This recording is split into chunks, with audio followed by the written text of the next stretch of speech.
네, 오늘 말씀의 제목은 이유 없이 고난을 당할 때입니다. 본문 말씀은 시편 59편 3절과 4절 말씀입니다. 시편 59편 3절과 4절 말씀 보시겠습니다.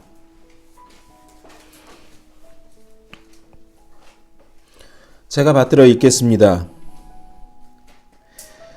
보소서, 그들이 내 혼을 잡으려고 숨어서 기다리며 강력한 자들이 모여서 나를 치려 하거니와, 오 주여, 그것은 나의 범법 때문도 아니요 나의 죄 때문도 아니로소이다. 내가 허물이 없으나 그들이 달려와서 자신을 예비하오니 깨셔서 나를 도우시고 바라보소서. 다윗은 기름 부음을 받은 후 블레셋의 골리앗을 물리치는 놀라운 업적을 하나님을 통해서 이루게 됩니다. 그 이후로 사울과 대비되며 사울은 천천히고 다윗은 만만이라고 하는 칭송을 받으며 승승장구하게 됩니다. 그러한 그의 인기가 치솟으면 치솟을수록 사울은 그를 너무너무 미워하게 되죠. 그래서 그에게 허탄한 약속들을 합니다. 첫 번째는 자신의 첫 딸과 결혼을 해주겠다. 다 이것에서는 음모가 있습니다. 그렇게 해서 자신과 가까이 두게 해서 암살하려고 하는, 그를 결국 그의 혼을 뺏으려고 하는 사울의 지나친 그 피를 흘리는 자의 모습, 그러한 주님을 대적하는 모습들을 이제 우리가 시편을 통해서나 사무엘 말씀을 통해서 보게 됩니다. 결국 사울의 뜻대로 되지 않고 다윗은 승승장구해서 사람들에게 모든 칭송들을 다 받았지만 그는 겸손함을 잃지 않았죠. 사울은 다윗이 어떠한 액션도 취하지 않았지만 그에게 자기가 가진 것을 빼앗길까봐 궁리하던 끝에 이제 미갈이라고 하는 자신의 다른 딸을 그에게 주려고 합니다. 물론 다윗은 미갈을 사랑하고 있었어요. 내심. 그런데 그 미갈과 결혼하기 위해서는 조건이 있다라고 이야기를 합니다. 블레셋 사람들, 병사들의 포피를 100개를 가지고 오면 미갈을 주겠다라고 얘기하죠. 사울이 다윗을 전장에 보낼 때마다 아주 험한 격전지에 보내서 그를 죽이려 하지만 하나님과 함께하는 다윗은 결코 패하지 않습니다. 이번엔 나아가서 블레셋 군인들의 200명의 포피를 베어옵니다. 울며 겨자 먹기로 미갈과 결혼을 시키죠. 그러니까 화가 계속 차오른 사울은 다윗이 가는 곳마다 그 뒤를 밟게 자객들을 시킵니다. 그리고 다윗의 동선들을 다 파악을 하고 그가 언제 그의 집에 찾아오는지까지 다 알게 되죠. 근데 놀랍게도 다윗을 죽이려고 하는 그러한 자객들의 일부는 다윗의 신복들이었다는 걸 우리는 알아야 됩니다. 그 시편 말씀을 보게 되면 오히려 내 원수들이 나를 죽이려 했다라면 내 마음이 편했을 거다라는 다윗의 시가 있습니다. 그러나 그들이 나와 함께하던 자들이고 내 사람들이었다라고 하는 것에 있어서 마음이 무너지는 다윗의 모습들을 시편을 통해서 확인해 보기도 합니다. 여러분, 자신이 걷고 있는데 누군가가 따라온다라고 하면 얼마나 소름 끼치고 부담스럽고 두렵겠습니까? 그냥 우리 세연이가, 아니 누군가가 누구든지 길을 걸을 때 뒤에서 우리를 밟는다면 스토킹 얘기하는 거죠. 밖에 나가기도 두려울 것 같습니다. 가는 곳마다 누군가가 나를 예의주시하고 있다는 것을 안다면 그것만큼 곤란하고 숨이 안 쉬어지는 일이 없을 겁니다. 얼마나 힘든 일이 다윗에게 있었는지 우리에게 조금이라도 생각을 해볼 수 있는 시간을 가졌으면 해서 이 말씀을 드렸습니다. 59편 3절과 4절 읽으신 것처럼 다윗은 이야기합니다. 나의 죄 때문도 아니요 나의 허물 때문도 아닌데 내 원수들이 나에게 있다. 이렇게 이야기를 합니다. 우리가 살면서 겪는 이유 없는 고난, 이유 없는 미움, 또 지어낸 말들, 구설수라고 하죠. 이런 것들을 우리는 분명히 직접 겪었거나 가족들을 통해서 간접적으로 보거나 경험했을 것입니다. 그것이 얼마나 억울할지 하나님께서 그리스도인의 삶 가운데 다윗이 겪었던 일들의 일부들을 경험하게 해주셨습니다. 한번 상기해 보십시오. 그랬을 때 얼마나 여러분께서 화가 났는지, 그럴 때 여러분들은 어떠한 태도를 보였는지. 다윗은 이러한 일들을 겪을 때, 그래서 결국은 미갈을 통해 가지고, 미갈도 다윗을 많이 사랑했어요. 창문을 통해서 자객들이 이제 엄습해가지고 집으로 쳐들어오기 직전이었거든요. 창문을 통해서 내려서 탈출을 시키는 일들까지 하고 계속 쫓기는 일들이 반복되고 노숙하는 일들이 많아집니다. 날마다 주님이 아니면 살 수가 없었던 그러한 말도 안 되는 상황들이 매일매일 다윗에게 닥쳐 있었던 것입니다. 다윗은 자신을 먼저 살펴보았습니다. 오늘 본문 말씀이 바로 그것입니다. 그런 어려움들이 닥쳤는데 오 주여 그것은 나의 범법 때문도 아니요 나의 죄 때문도 아닙니다. 내가 허물이 없으나 그들이 달려와서 자신을 예비하고 저를 괴롭히고 있습니다. 준비하고 나를 죽이려 하고 있습니다. 우리 놓치기 쉬워요. 자기 자신을 먼저 살펴본 것입니다. 만약에 우리가 이러한 부당한 일, 이유 없는 고통을 겪을 때 우리는 어떻게 했을까요? 내가 잘못도 없는데 나에게 이런 일이 생겨? 먼저 나에게 내 주변에서 나를 해하려고 하는 사람들을 욕했을지도 모릅니다. 그리고 그 배후에 누가 있지 하면서 그 사람들을 넘겨짚으면서 그들을 원망했겠죠. 그렇지 않겠습니까? 그래도 분통이 터지지 않고, 그래도 자신의 마음이 가라앉지 않고 힘들다면 또 우리는 어떻게 하겠습니까? 급기야 이런 상황을 만드신 하나님을 원망했지 않겠습니까? 분명히 그랬을 거예요. 근데 다윗은 외부에서 벌어진 문제들에 사로잡히지 않았습니다. 외부에서 문제를 찾지 않고 본인 자신에게서 문제를 찾으려고 했던 것입니다. 이것이 우리에게 어려운 일입니다. 우리의 성격에 맞지 않는 일입니다. 우리의 성품과는 반대되는 일입니다. 다윗이 성령님을 소유하고 있었기 때문에 자기 자신을 돌아보아 먼저 살피고 자기가 혹시 주님과 떨어져 있는 것이 아닌가, 또 사람들의 관계 가운데 죄를 범하고 있는 것이 아닌가를 먼저 살피고 난 다음에 당당하게 우리 주님께 나아간 거예요. 주님, 저 잘못한 것이 없는데 이런 일이 생겼습니다. 주님 도와주세요. 주님 깨셔서 나를 바라보십시오. 당당히 주님께 호소한 장면이 4절과 5절에 나옵니다. 읽겠습니다. 내가 허물이 없으나 그들이 달려와서 자신을 예비하오니 깨셔서 나를 도우시고 바라보소서. 오 만군의 하나님 곧 이스라엘의 하나님이여 그런즉 주께서는 모든 이교도들을 징벌하시기 위하여 깨소서. 어떤 사악한 범법자들에게도 긍휼을 베풀지 마옵소서. 셀라. 용감합니다. 주님께 요청합니다. 그리고 주만 바라봅니다. 9절 말씀 보시겠습니다. 함께 읽겠습니다. 시작. 내가 그분의 힘으로 인하여 주를 바라보리니 하나님은 나의 방벽이시나이다. 억울한 일을 당할 때 나를 살피고 하나님을 의지하는 것이야말로 단순하지만 가장 강력한 해결책입니다. 여러분 이 말씀 기억하셔야 됩니다. 어려운 일을 당할 때 왜 이런 일이 벌어졌는지 사람에게서 원인을 찾지 마십시오. 나 자신에게서 먼저 찾아야 되고 또 이런 일을 겪게 해주신 하나님께 원망이 아닌 하나님을 의지하는 마음으로 나아가 무릎을 꿇어야 되는 것입니다. 주님께 나아가 당시 상황들을 아는 다윗은 매우 강하고 담대해진 요청을 하게 됩니다. 11절 말씀 보겠습니다. 다 같이 읽을게요. 시작.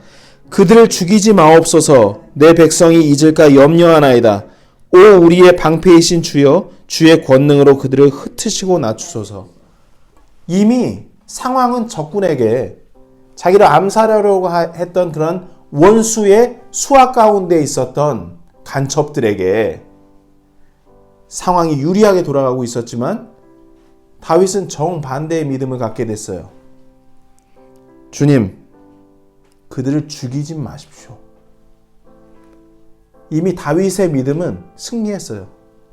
주님이 나의 요새시고 나의 방패가 되신다는 걸 믿고 있었기 때문에 주님 그들을 죽이지 마십시오. 왜? 주님 그들을 죽이지 마시고 그들에게 주님의 방식대로 그들을 진멸할 때 이 일이 죄 없는 자를 공격하는 그 일들로 인해서 그들이 겪게 되는 그러한 고통들을 낱낱이 보여주시사 하나님을 대적하는 자들이 겪게 되는 역사적인 교훈을 내 백성들이 느끼게 해주십시오. 이렇게 이야기할 것입니다. 이미 전쟁의 승리는 결정났다라고 믿고 있는 것입니다. 이 고백은 전적으로 하나님을 신뢰하는 자들한테만 나타날 수 있는 것입니다. 그렇죠? 다시 한번 11절 말씀 제가 읽겠습니다. 그들을 죽이지 마옵소서. 내 백성이 잊을까 염려하나이다. 오 우리의 방패이신 주여, 주의 권능으로 그들을 흩으시고 낮추소서. 그리고 이야기를 합니다. 오히려 쥐가 고양이 생각합니다. 상황은 그렇지만 이미 다윗은 이겼습니다. 12절 말씀에 그들의 입의 죄와 그들의 입술의 말들로 인하여 그들이 스스로 교만한 가운데 사로잡히게 하옵시며 그들이 말하는 저주와 거짓말로 인하여 그리 되게 하옵소서. 다윗은 하나님 마음에 맞는 사람이었죠. 하나님이 좋아하는 것과 싫어하는 것을 명확히 알고 있습니다. 그들이 교만 가운데 빠지도록 주님께 요청합니다. 그들이 입술을 벌려서 그들의 입으로 죄와 그들의 말들의 저주들로 인해서 그들이 교만에 빠지게 해달라고 주님께 이야기합니다. 교만한 자는 물리치시는 우리 주님께 요청을 하는 것입니다. 13절 진노로 그들을 소멸시키시되 그들이 없어지도록 소멸시키사 하나님께서 야고만에서 땅의 끝들까지 다스리심을 그들이 알게 하소서. 셀라. 그들이 받는 고난들을 주님께서 펼치시고 낱낱이 보여주시고 난 이후에 결국 우리 주님께 요청합니다. 그들을 소멸시켜 주시옵소서. 14절입니다. 또 그들이 저녁에 돌아와서 개처럼 짖으며 도시를 두루 다니게 하소서. 개처럼 짖습니다. 여러분 한번 상상을 해보십시오. 온 동네방네 개들이 막 짖는데 그 모습들, 그 소리들이 즐거워 보입니까? 온갖 불평과 욕설과 이런 것들로 느껴지지 않습니까? 그러한 원수들을 개로 비유합니다. 그들이 교만에 빠지도록 하는 것이 개들처럼 짖고 있는 모습들로 시적으로 표현한 것입니다. 15절 그들이 먹을 것을 찾아 위아래로 헤매게 하시고 만족하지 아니하면 불평하게 하소서. 모든 축복은 우리의 입술과 혀에 달려 있습니다. 근데 불평불만하는 것은 그들이 저주를 받는 것이 패망의 길로 가는 것임을 알고 있기 때문에 주님, 그들이 저를 이렇게 부당하게 괴롭히고 있습니다. 그들을 긍휼히 여겨주지 마시옵소서. 그들이 만약 주님께 무릎을 꿇고 주님 저를 긍휼히 여겨주시옵소서라고 원수들을 조차도 그렇게 주님께 무릎을 꿇으면 우리 주님은 그들을 긍휼히 여겨주십니다. 그리고 다윗은 16절에 얘기하죠. 그러나 나는 하면서 다윗이 많이 얘기합니다. 저는 그들과 다릅니다. 주님. 16절 오직 나는 주의 권능을 노래하며 참으로 아침에 주의 긍휼을 크게 노래하리니 주께서 나의 고난의 날에 나의 방벽과 피난처가 되셨나이다. 정확하게 하나님께서 원하시는 것을 알고 있습니다. 주님의 긍휼을 요청하고 또 주의 말씀을 통해서 기도하는 다윗의 모습을 우리가 봤습니다.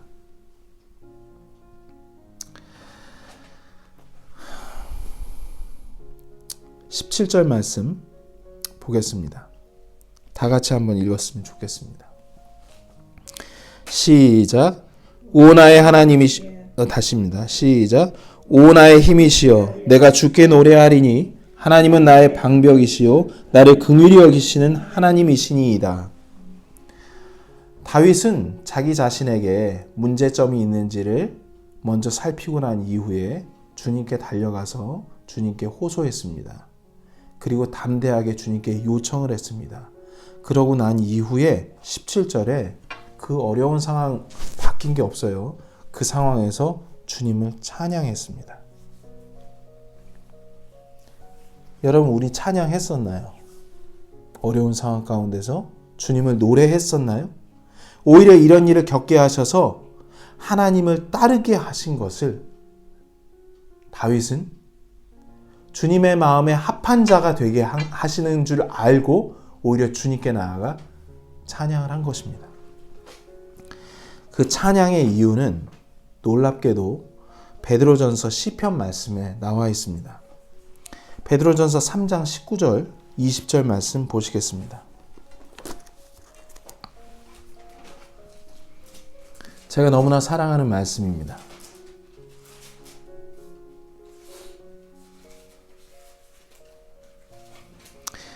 제가 받들어 읽겠습니다.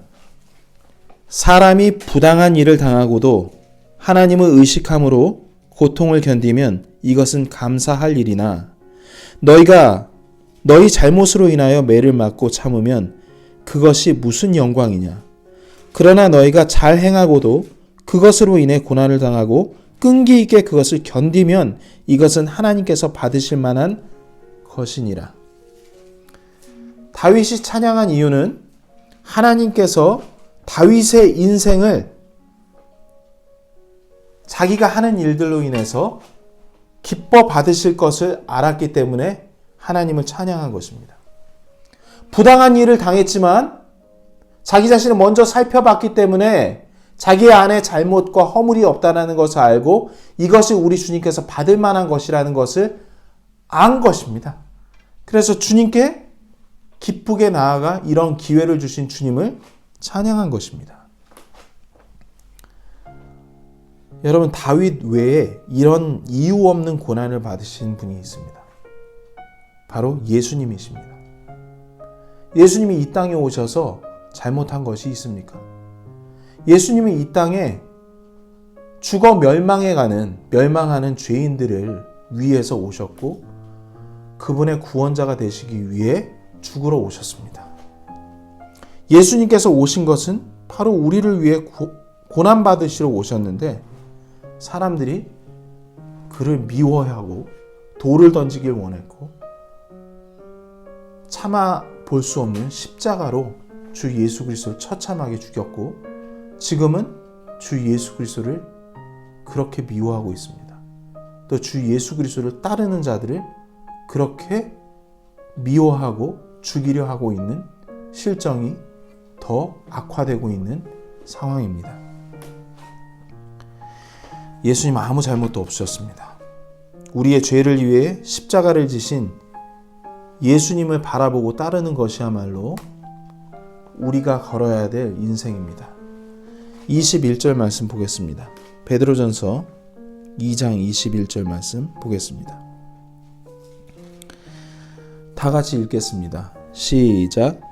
참으로 너희가 심지어 그 일을 위해 부르심을 받았나니 그리스도께서도 우리를 위해 고난을 당하심으로 우리에게 본을 남기사 너희가 자신의 발자취를 따라오게 하셨느니라. 여러분, 이 말씀을 왜 전했는지 이제 아시겠죠? 우리가 주님을 따르기 위함입니다. 다윗이 겪었고 그 외에 수많은 구약 성도들이 겪었던 것처럼 그리고 신약 성도들, 제자들 어느 누구도 빠짐없이 주님을 따를 때 이러한 부당한 일, 이유 없는 고난을 당했다는 것을 여러분 잊지 마시길 바랍니다.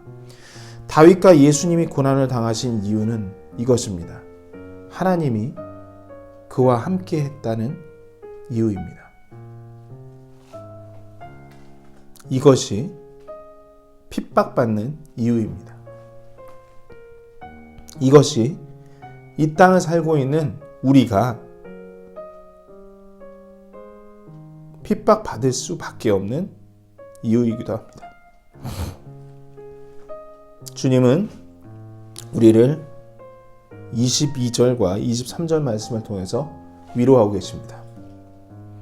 다 같이 22절과 23절 말씀 보시죠.